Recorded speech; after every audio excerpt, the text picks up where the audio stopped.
Good morning, everyone. I'm Katie Couric, and I think I speak for everyone when I say how alarming it is to see those statistics and to witness the dramatic rise of anti-Semitism in this country. And I'm very grateful to have the opportunity to speak with this distinguished panel today so that we can work to understand this extremely troubling moment in history and hopefully find a path forward. So joining me this morning, our second gentleman, Doug Emhoff. He is the first Jewish spouse of an American president or vice president.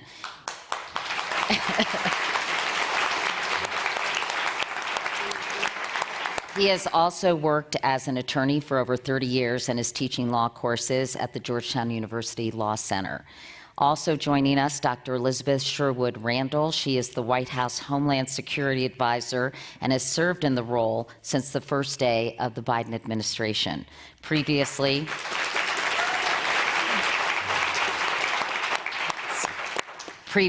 she was Deputy Secretary of the Department of Energy in the Obama administration from 2014 to 2017. And finally, Eric Ward, who has spent more than 3 decades as a leader in the racial justice movement and is the Executive Vice President of Race Forward, which works to dismantle structural racism by building collective community power and transforming institutions.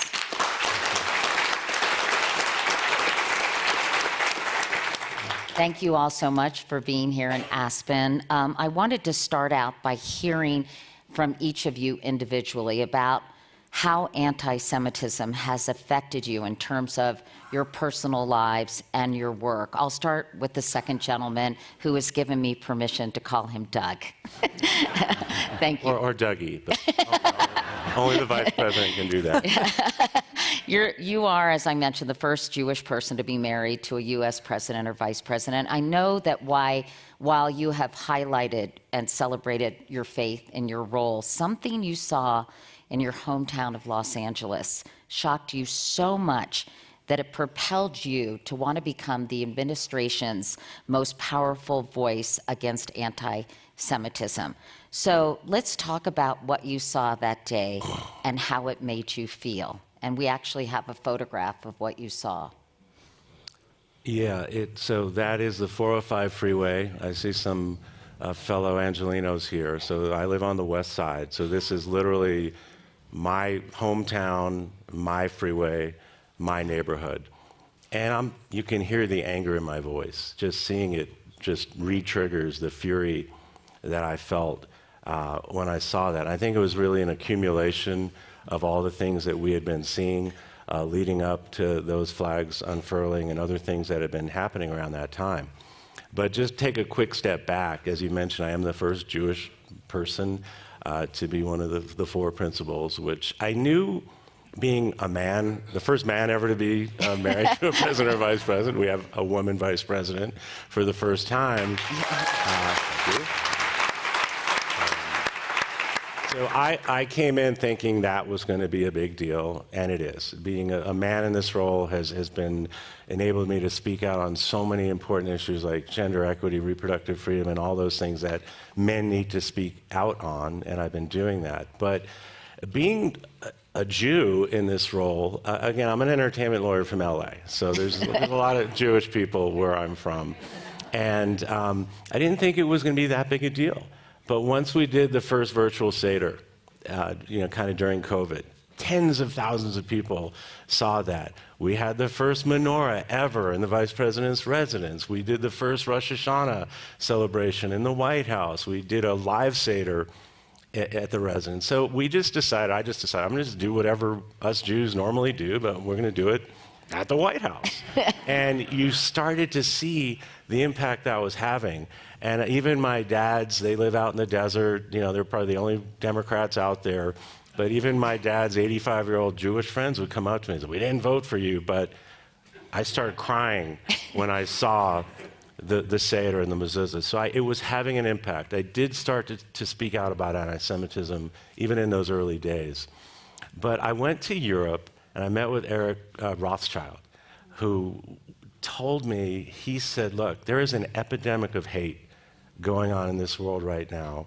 you're the first, you have this big microphone, you better get back there and start speaking up.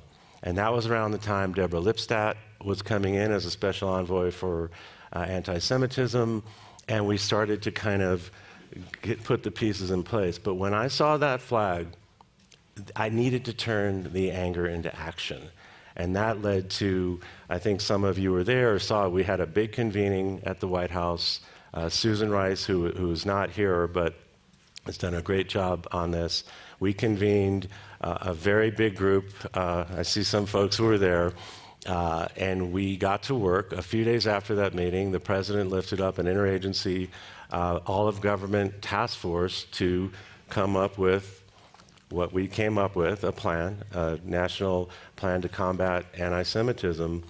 And I knew we had to do more. I went to the UN and spoke. I went to Auschwitz, which was just, I'm still processing the emotion of that trip, and found out parts of my family were killed in the Holocaust when I was there. And just going home and talking to my father about that, just so emotional, so searing. So it's all these things led up to me doing this. I will give just a kudos to my wife, the vice president, because before that big convening at the White House, I knew that was going to be a big deal. It was a big moment for me and for us. And she could see I was a little tense. And she said, look, you're going to be sitting at that table for the millions of people who aren't here and the millions of people who will never be at that table. And you got to speak for them. You got to channel that rage. You got to channel their voices, and you got to step up. You're the first in this role. And you have to take responsibility. And I've really tried to do that and honor that. Well, that's wonderful. Thank you for sharing that. Liz, and may I call you Liz? Please. Okay, good. Your great-grandparents fled oppression in Eastern Europe, and you have spoken about your family's experiences with anti-Semitism. Can you share a little bit about your personal history with us? Yes, thanks. First of all, so many friends in the audience. It's such an honor and privilege to be here with you today. I was born and raised in Los Angeles. My family did come in the late 1800s, escaping pogroms from what is now Ukraine and Lithuania, to the United States, seeking a place in which they could practice their faith without fear. And slowly they came across the country to the West Coast, looking for a more open community that would welcome those who were different, and they made a life in Los Angeles also. My father's experience and my mother's experience with anti-Semitism were real, although very different from what we're talking about here today. There was discrimination. My mother was taunted and chased home from school in Omaha when she was a little girl because she was Jewish. My mom grew up in Omaha, too.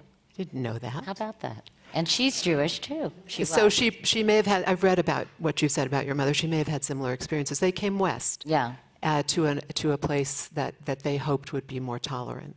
And they found that, and they built a life there in which my father's way of processing what he experienced in terms of discrimination was to build bridges to the Black community and the Asian community, to those who were also experiencing discrimination and some oppression. And he chose to use his life in that way to create the unity that we need today in standing down this hate. We can't do it alone as Jews. We have to do it together with all of those who are experiencing this rise in hatred. And what is different today is that the hate is becoming violent. It's being normalized. It's moving from the extremes to the mainstream. And there are people who believe it's appropriate to use violence to achieve their ends, to wipe people out. And we've seen it. You showed the film of the synagogue in Pittsburgh. There are so many examples, including very recent examples in Los Angeles of synagogue goers being targeted and shot coming out of synagogue, and many other cases. So what I have done in my lifetime is to try to find a way to serve and to build bridges and to strengthen and heal our country. And that's what we'll talk about here today. You mentioned joining forces, and that's a perfect segue to Eric. Eric, you've been studying the intersection of anti-Semitism and white nationalism for decades. Talk to us and explain how these two movements or two things are really related. Absolutely. So it starts with me in the punk clubs of Los Angeles in the 1980s, and we found our music subculture under attack by individuals who were calling themselves neo-Nazi skinheads. And we loved our music scene. And we spent the next 10 years trying to organize to prevent this type of violence and intimidation. Katie, we started to collect flyers, right, of these hate groups. It's pre-internet, I'm that old, right?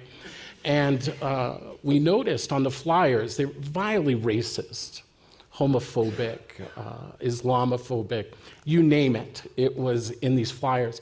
But there was always some symbol, like a Star of David or a reference to the Zionist occupational government, ZOG, or caricatures of Jews. The truth is that I came to understand anti-Semitism like many of my friends because we were trying to understand what was motivating these groups to carry out this act of violence in our subculture. The truth is at the core of much of hate group organizing in this country is the idea of Jews being part of an international conspiracy, right, to control and destroy the white race. It is the basis for the Great Replacement theory and QAnon.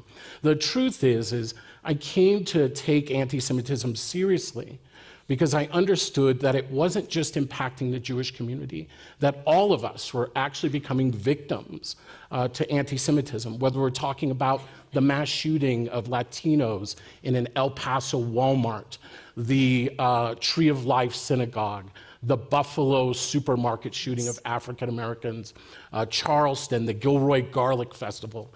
At the end of the day, all of these mass shooters attacked communities of color because they believed that we were merely puppets of this Jewish conspiracy. And anti-Semitism is a threat to all of us. And as we began to understand it and look at it, at the end of the day, we also understood it was a form of racism.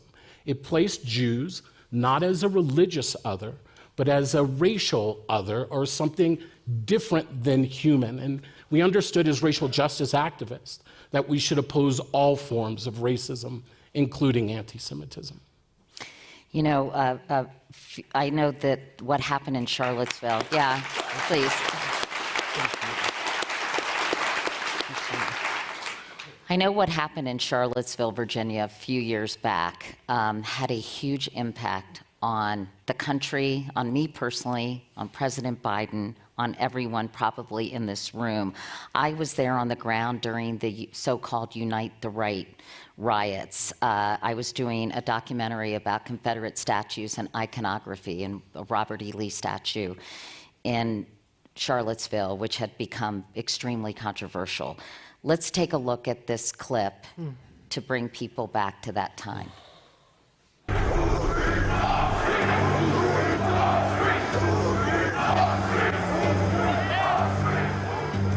The Unite the Right marchers were on the university grounds.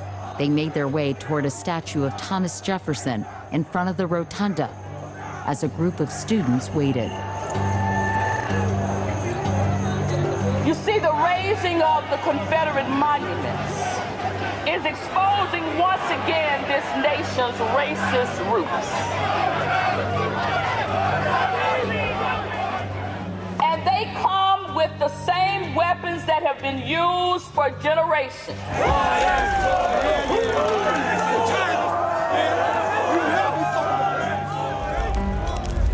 Jews will not replace us! You will not replace us! And now just across the road is hundreds of alt-right people carrying torches. Can you see the... All right. That was really heartbreaking for me because I went to the University of Virginia, and to see those people march down the lawn chanting that, and then the next day was even more terrifying. But I know that President Biden, Doug, has said that seeing those neo-Nazis march in Charlottesville was originally what spurred him to run as a rebuke of the bigotry and extremism that had flourished under former President Donald Trump. And I'm curious what President Biden has told you about how he was affected by that night and the next day. So, thank you for that, Dan. It's just so shocking again to see that, isn't it? And I'm just sitting here, just again in a fury watching that. As was then retired Joe Biden. Remember, he was, right. You know, just doing his thing. And when he saw that, we have talked about it. We talked about it on the campaign. We've talked about it repeatedly, many times. How much that impacted him and appalled him, and just this fight for the soul of our nation, which is what he talked about during the 2020 campaign, and which we are still going to be need to be talking about. And by the way, Doug, what President Trump said the next day. I will get to that, which just look, let's just be clear, there's only one side. You have to be against anti-Semitism. Period. There's no two sides to this issue. And true leaders know that. True leaders like Joe Biden and Kamala Harris know that.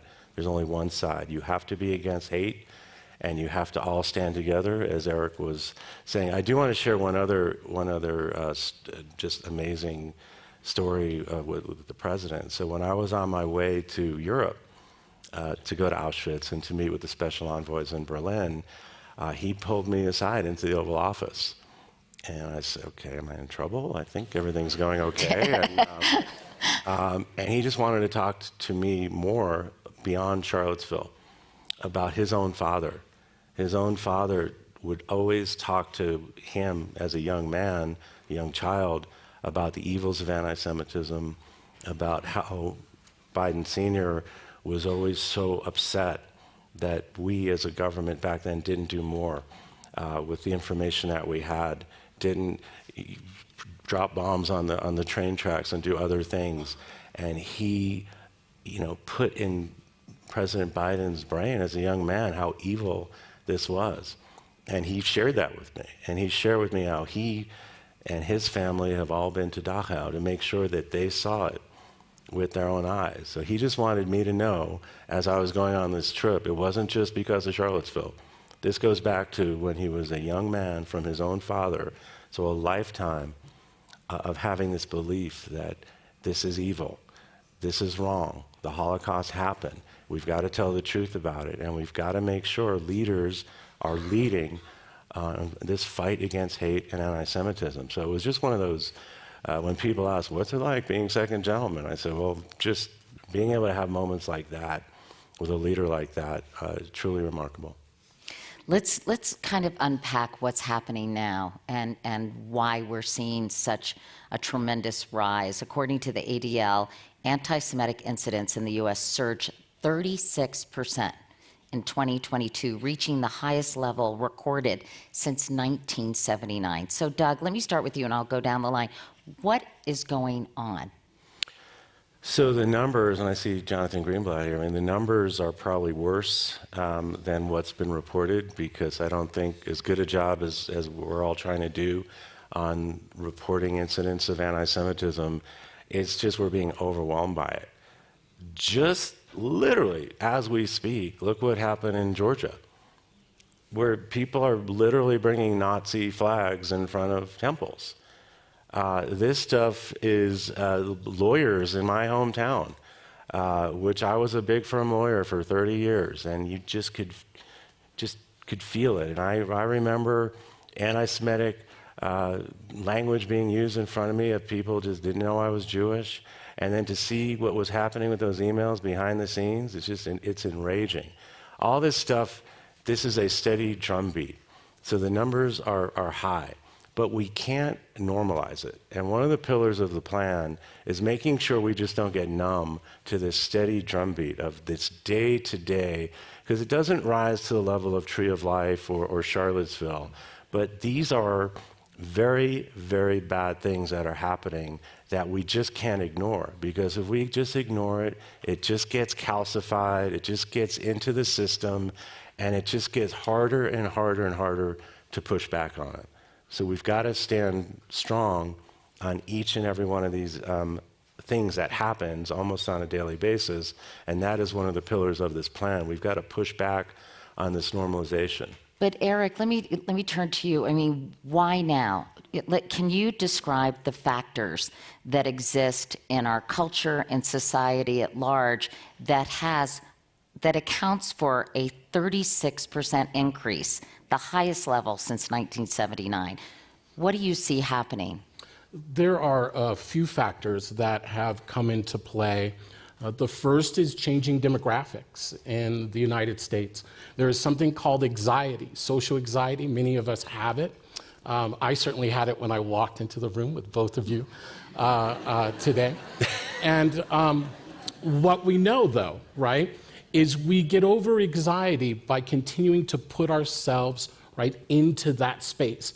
You get over the fear of flying, not by not flying, but by flying more. And it's the same with demographic change in America.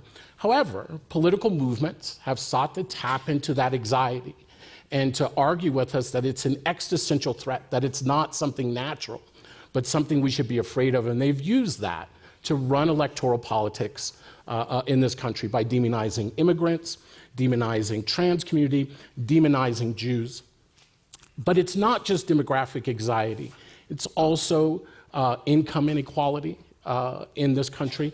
And it's the permanence of segregation, right, that prevents individuals and communities from actually engaging with one another. These are some of the factors. But the truth is that the real factor to the rise of anti-Semitism in this country is the victory of the 1960s civil rights movement.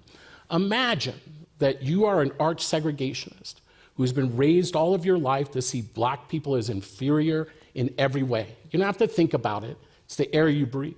And you wake up one morning and you find that you've lost your biggest political fight, right, to folks you've seen as inferior.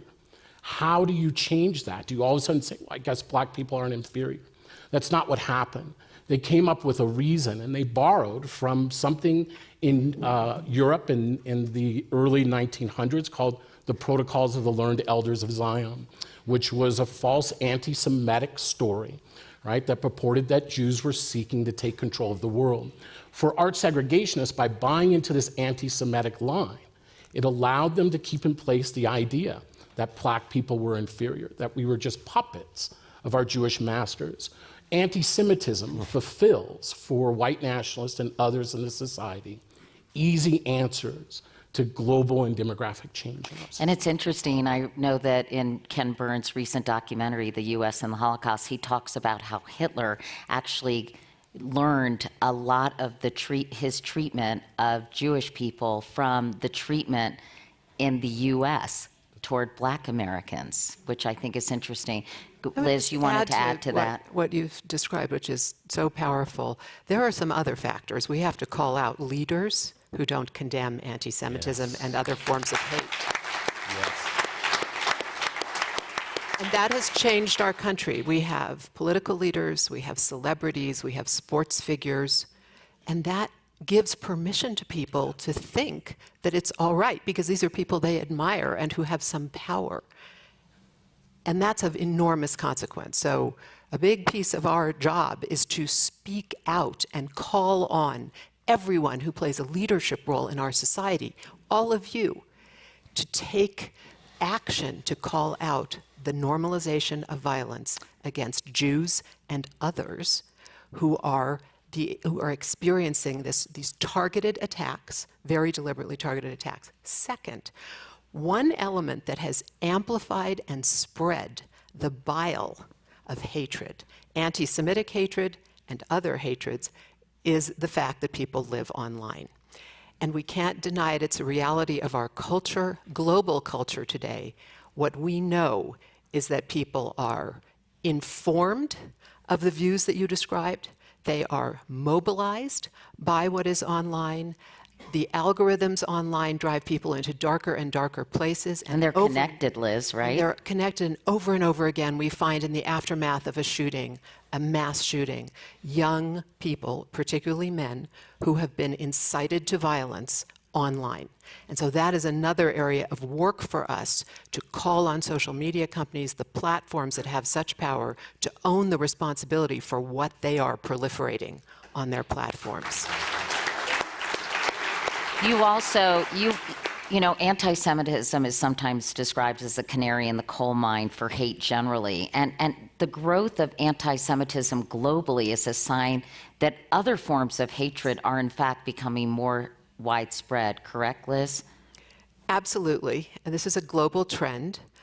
We have seen this happening in many of the democracies that we work most closely with around the world, experiencing similar challenges with respect to the proliferation of hate, violent attacks. So again, coming from the fringes into the mainstream, having access to guns, being incentivized online, incited online, and then taking action.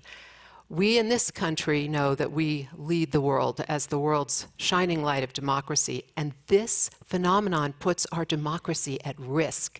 We cannot have a healthy democracy if we have this degree of hate and violence taking place in our society. So the reason the president is so motivated about this, and the vice president, is this would spell the end of our democracy as we know it if we don't get this under control, if we don't stand up, if we don't together fight the normalization of violence and the fact that, as Jonathan Greenblatt's data show, we are now in a situation in which it is on the rise. And so we have developed the strategy at the president's direction. Susan Rice and I led this effort to build a whole of government approach and also a whole of society approach. I'm going to get into the strategy in just a moment, but I wanted to ask, turn to Doug, because increasing awareness of both anti-Semitism and Jewish American heritage, I know, is one of the plan's key pillars. And I always feel like ignorance is often behind all of this hatred worldwide. So this is so crucial when you consider that, according to the ADL, this shocked me, 85% of Americans believe at least one anti-Semitic trope. That wasn't as shocking as a 2020 study that showed more than 3 in 5 millennials and Gen Z people, whatever you call them, didn't know, but this is actually really upsetting, didn't know that 6 million Jews were killed in the Holocaust. 3 in 5 millennials and Gen Zs. And I'm curious, Doug, I mean, how do we begin to course correct in terms of educating the public about Jewish history, particularly during a time when unvarnished history, the real history of our country, is facing such pushback? Yeah, so we need to, one, tell the truth. Leaders need to tell the truth about the Holocaust and what happened. And again, I go back to my visit to Auschwitz. If you've been there, like me, you'll never forget it.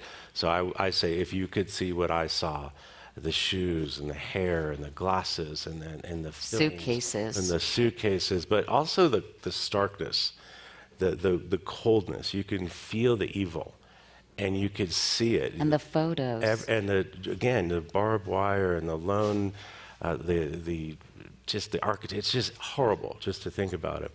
We've got to get that out there. You know, everyone can't go, but we need to make sure that we're going to get that experience out to people.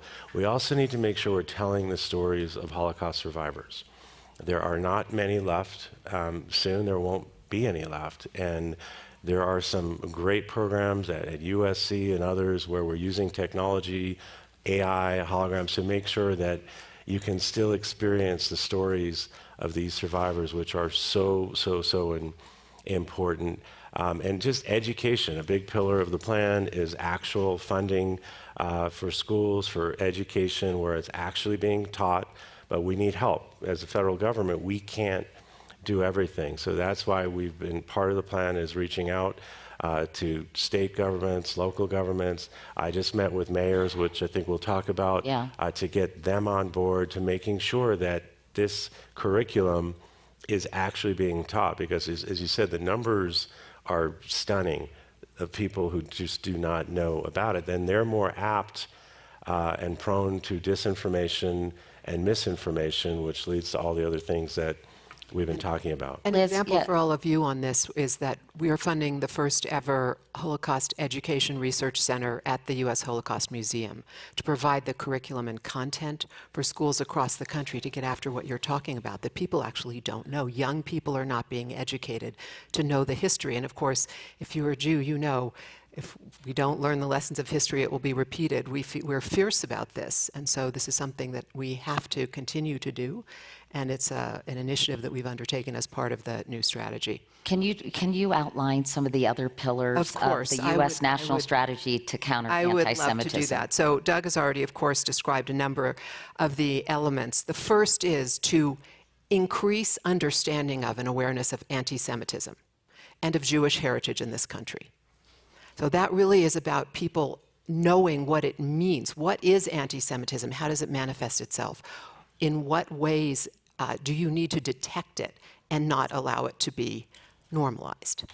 The next, which is very important to Jewish communities across this country, the second pillar of the strategy is what do we do to ensure that our Jewish communities feel safe and secure in their homes, in their schools, in their places of worship, in their supermarkets. That is a big responsibility, of course, for all of us. And one of the things that we have been able to do through federal funding is support training for Jewish communities, in particular, for example, for Jewish schools, for Jewish places of worship. If you know what happened in Colleyville, if you've listened to what Rabbi Citron Walker said after he and his congregation were taken hostage, they survived because of that training. And we have asked Congress to actually double the amount of funding we had at the beginning of this administration to support an expansion of that training so that we can help Jewish communities prepare themselves for what they may experience. Now, that's not sufficient.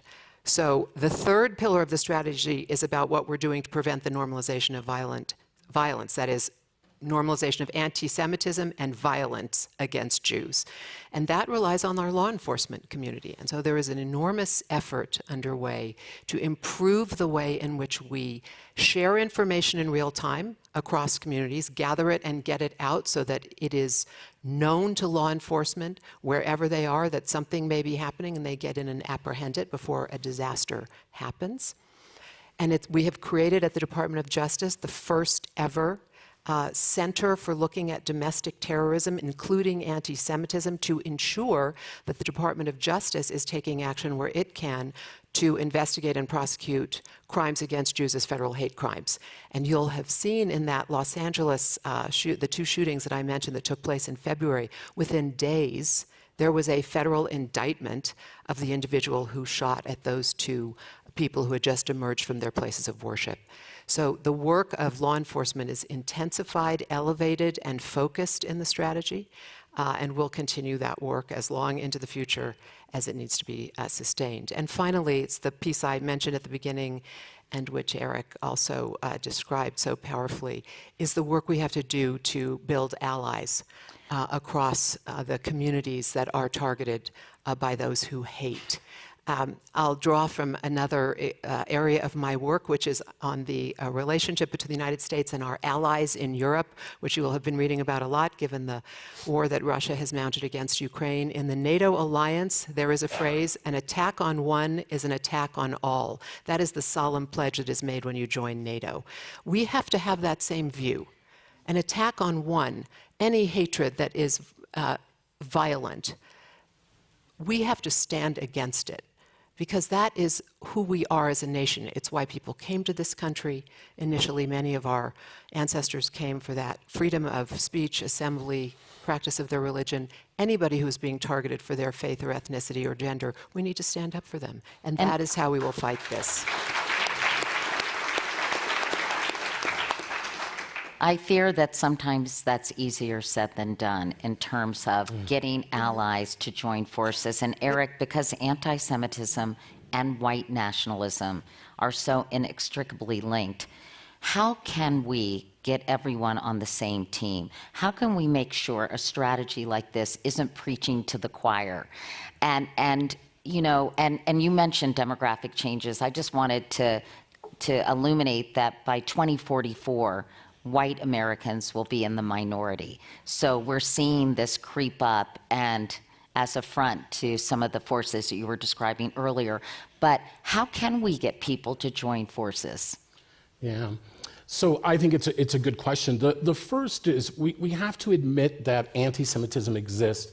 You know, in now I can't even remember, 2017, about 6 months before Charlottesville, I authored an essay called Skin in the Game, How Anti-Semitism Animates White Nationalism. And it was my labor of love. It was my warning to this country about what was coming. And I think since that time, there are 3 important lessons about how we move forward together. The first is we have to acknowledge that anti-Semitism is a form of racism, and one will not end anti-Semitism in this country without effectively challenging racism. And we will not effectively challenge racism without understanding the narrative of anti-Semitism and how it drives this moment.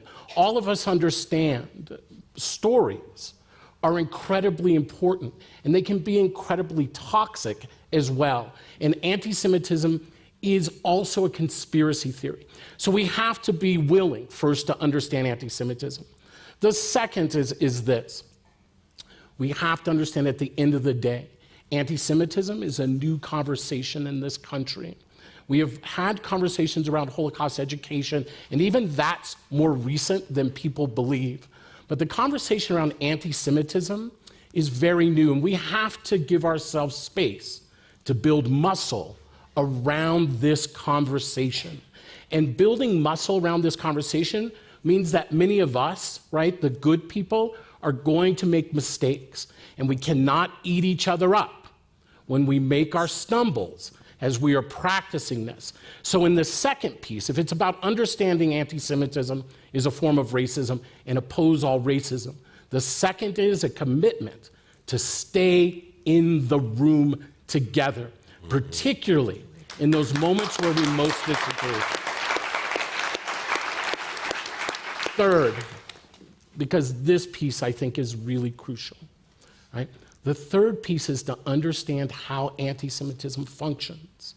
You have to understand anti-Semitism, one of the roles is to create a buffer between the haves and the have-nots in a society, so that when the have-nots become frustrated, they're allowed to take their frustrations out on that buffer, the Jewish community.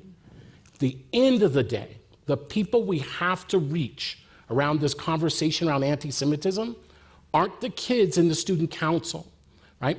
Aren't just the folks in Congress. It's the guys out riding bikes. It's the folks out quilting. It's the folks gardening. It's the folks smoking in the alley. These are the individuals in our society, right, who are most vulnerable to this anti-Semitic conspiracy. So we have to move out of our own bubbles and be committed to re-engaging the American public as they exist in this moment to make movement on this issue. Can I add one? I resonate with that so powerfully because I think when you feel threatened, you have a tendency to want to hunker down with those who are like you. And that would be the opposite of what we need to do, which is to actually stand together. It's uncomfortable. It can be hard. We are fractious within the Jewish community. There are issues between us and other communities, but we have to stand together to protect and strengthen our democracy. That is what is at stake. That's right. And to get out of your bubble, and as Brian Stevenson often talks about, to be proximate, because there is so much de facto segregation in our culture right now. Doug, you mentioned earlier that you met with bipartisan mayors at the U.S. Conference of Mayors. And I'm curious what came out of those meetings. Do they recognize how serious a problem this is, even though they're not a monolith, but what were you hearing from them? Right after we put the plan out, I think the first thing that I did post-plan was to meet with the mayors. There was a conference of mayors every year in Columbus, Ohio. And this was a group of bipartisan mayors, Jewish, non-Jewish, black, white, Latino. It was a great mix, and Eric, you would be very happy to see this mix. And these mayors volunteered to meet with me and be part of a group of mayors committed to pushing back on hate and anti-Semitism, because they're mayors. They know what is happening in their communities more than any of us. And as we've been talking about, as Liz was talking about, this hate affects what is happening in their communities. It affects the safety of their communities. It affects the economy. It affects how policing is done. It affects how school is being taught. It affects, how buildings can get built. So it was an incredible, wide-ranging discussion. We heard some instances, there was a couple of Jewish mayors there, or mayors that had supported Jewish Heritage Month last month, and then they got these, those horrible little flyers in the bag with the rocks, which I had seen in my own neighborhood in LA. So they had those. There were demonstrations and things like that just for recognizing this issue. So work to be done. But we had some very discrete takeaways that we're going to keep in touch with. A lot of it was on the security issue, because most of all, communities want to feel safe. It was on training their police forces. Some of these communities have no Jews, or just very few. They don't even have a synagogue. But these mayors are still committed to this issue. And we talked a lot about compassion. And one of the ways to fight back on anti-Semitism, and we talked a little bit about the education piece, is let's lean into who we are as Jews. Because it's a joyful, I love being Jewish. I love the culture, I love the food, I love everything about it. So we got to get that counter programming out there too. Get that compassion, get that joy, get that love out there. And that's how we kind of left that meeting on a really high note, which I like to leave every meeting on a high note. Did they embrace this notion of giving, of the educational component, which is so important because we're talking about young people and future leaders and future citizens? Mayors are very bottom line. And when you're a mayor, especially in a smaller, mid-sized community, you'll be at the supermarket and somebody is tugging on your jacket to talk about things. So they know that the more that they can do on effectuating this plan in terms of the education piece, the security piece, the counter programming, and demystifying who Jews are, what we are, it's just going to make their communities safer, make their jobs easier. Because as we've been saying, this hate is corrosive. It affects every part of their communities. And as mayors, they know that, and they want to push back on it.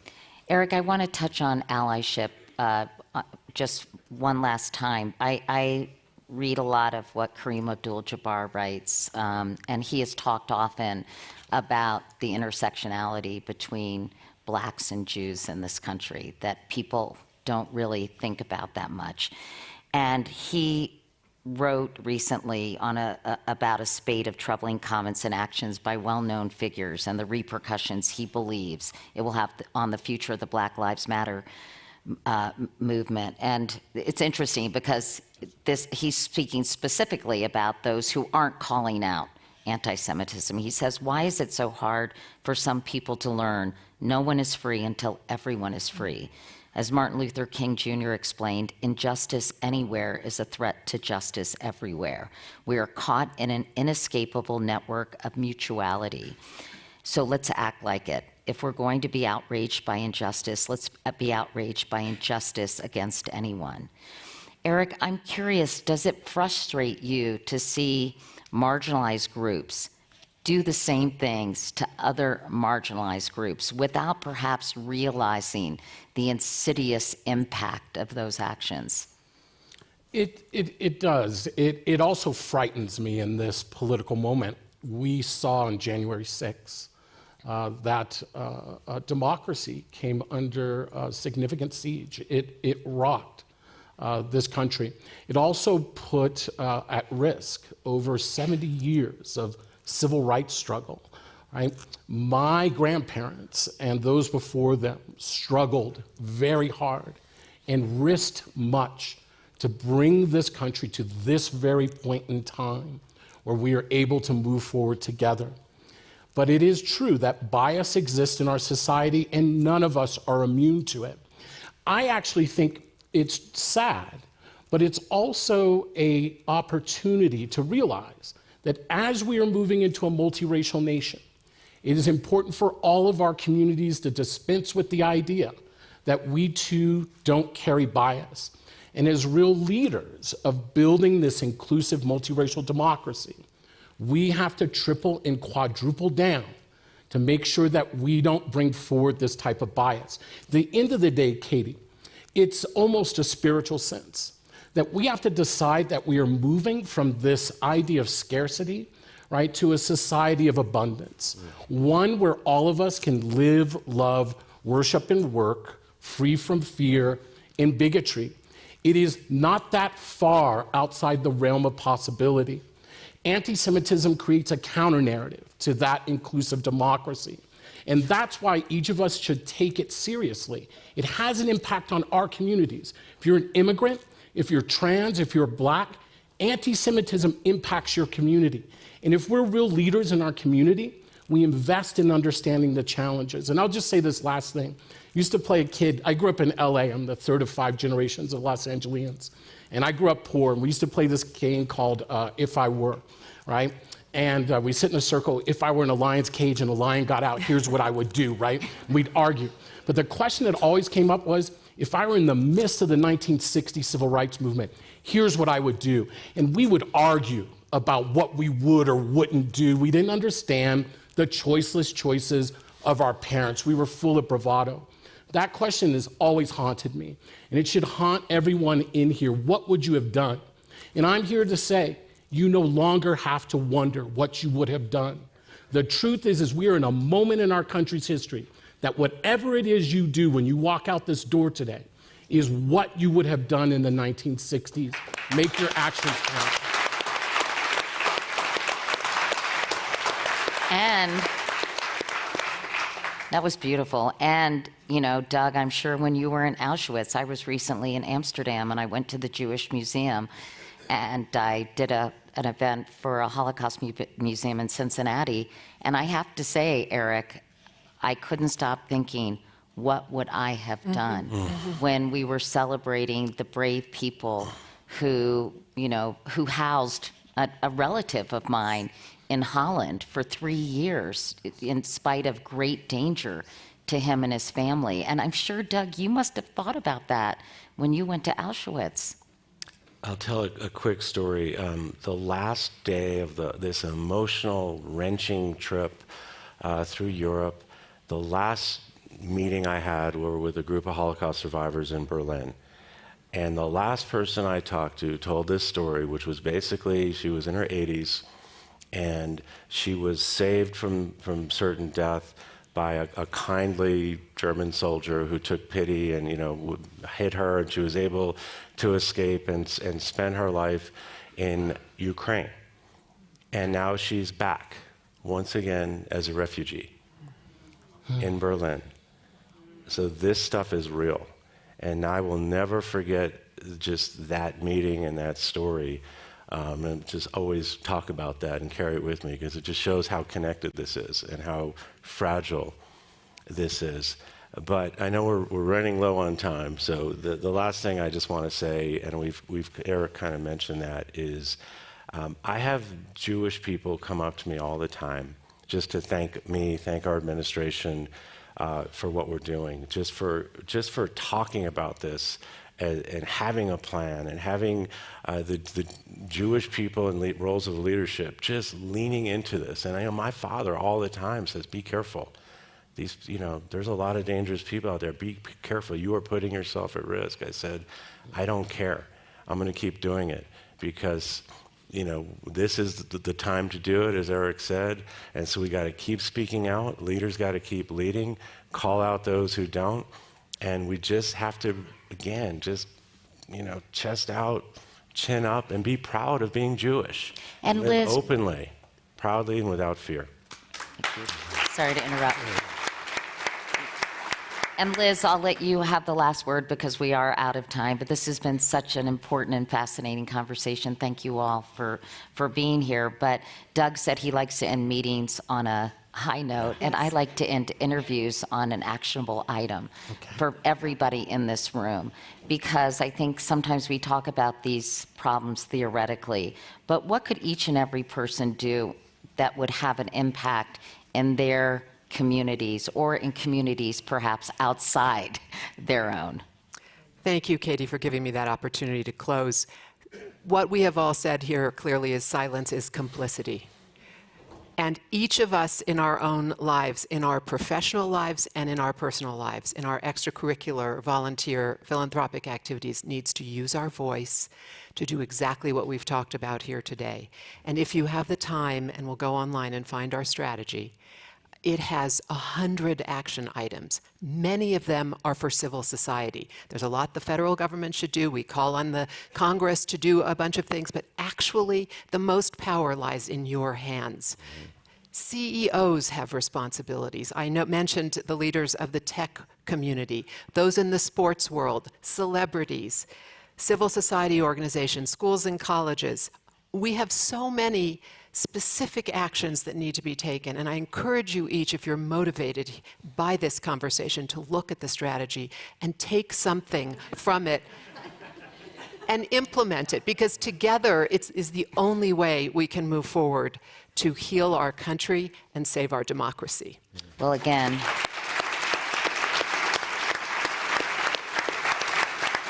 thank you all so much. Second gentleman, Doug Emhoff, White House Homeland Security Advisor, Dr. Elizabeth Sherwood-Randall, and Eric Ward, Executive Vice President of Race Forward. Thank you all so much.